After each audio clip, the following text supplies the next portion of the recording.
we're actually bringing out some truths, peel back the layers of all this fluff. Shining the light on this industry as a whole. Maybe you should stay away from it.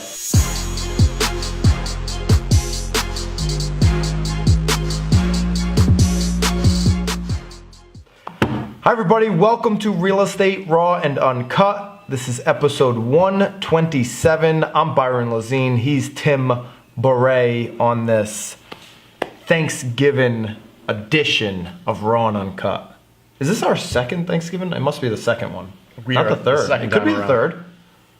It actually may be the third. Might be the third because we started around this time 2 years ago. So what are you thankful for? What are you grateful for? Well, I think that is the essence of this week, right? Mm-hmm. Being able to look back, reflect on your last year, like what helped you with your family, what helped you with your business, what helped you in your personal development, and then share thanks to people for that. And I know, since you brought it up, for me, in like the hardest times of my life where I failed the most or was struggling personally, was also the times that, now I'm not saying I didn't have gratitude for people during those times, but it was definitely those times where I didn't recognize my gratitude at all, right? So, like we have the discussion all the time where, like I still do it now, where I'm like, I'll be frustrated at where we are at a certain point of the year. You want it all. Our numbers are behind. But the second I take a step back now, because I do this regularly, daily in the morning, and I'm just grateful for the family, for the relationships, for the team that we have, and all these different things, I can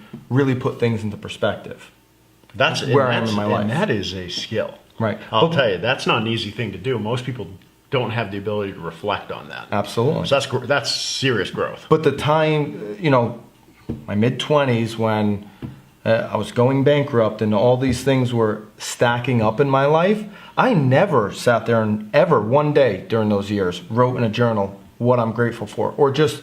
You weren't happy to be at EB? I wasn't grateful for that anyway, or Millstone. Definitely not grateful for those jobs. But at the same time, if I had a different mindset, things would have been completely different, because I would have said, okay, we're at a point where employment is at its all-time lowest. I should have been grateful just to have that job and have the opportunity to take care of the people that I love. But the difference now is that I'm actually expressing that. Now, granted, if you asked me back then, Byron, are you grateful for Nicole? The answer would have been yes.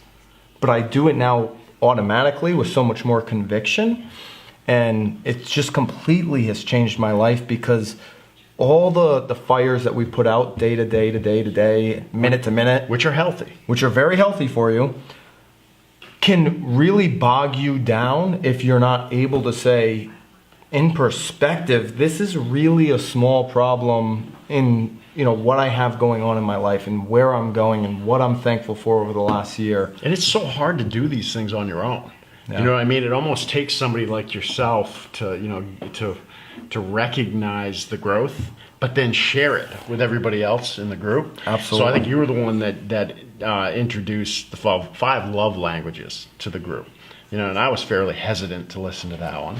Right, but I've plowed through that. It wasn't like handing you off How to Win Friends and Influence Others, or networking with that millionaires. One you just want to absorb like a sponge. That's an easy one. That one, but it was awesome. So the impact of a book like that, as well as a couple other ones. One by Scott Peck, which is what's the name of it now?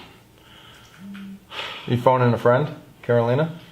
I'm calling phone, but anyway, it's the 5 love languages is a great one. If you haven't done that one, and you can take the test. The Road Less Traveled. Road Less Traveled. Yes. Which if you're into psychotherapy, psychology, that one is a deep, deep book, which would probably need you to reflect on it a few different times. And depending on where you are in your life, will I think deserves a second or third look. Absolutely. So good stuff, but it starts within you, and I'm thankful for everything. Thankful for the group, thankful for family. Looking forward to the holiday seasons and actually touching base with all of our sphere connections and the growth ahead. It's been such an amazing year. I'll say, I'll give my gratitudes. I'm so thankful for this community that we've had over the last couple of years with Raw and Uncut. I'm thankful for all Those two people that are watching. those Mom and Cam. We really are thankful for you guys. Thank you guys. This is the only way we get to connect. With our busy schedule, having my mom be able to watch Raw and Uncut has really changed my life. But no, I am thankful for that community and people that reach out and show us some support. The other thing, I'm just thankful for all of the real estate professionals really across the country that I've been able to connect with over the last year, or the last couple of years. The 5 a.m. club, people just sharing motivation, gratitude, different business tips has really helped my routine, my morning. My team here, Seaport Real Estate Group, the commitment that we have is at the all-time highest level that we've ever seen in terms of where we are as a team. Super grateful for that. Grateful for my family and grateful for what lies ahead. I'm super pumped and excited about the future. If you like on Instagram at Byron Lazine, you won't see too many throwback anythings because I always love the future and I'm really, really optimistic and pumped. I'm just grateful that we're in a position to capitalize on what's going to come in 2017. Absolutely. So happy Thanksgiving to everybody. We'll see you after the holiday. Gobble. See you.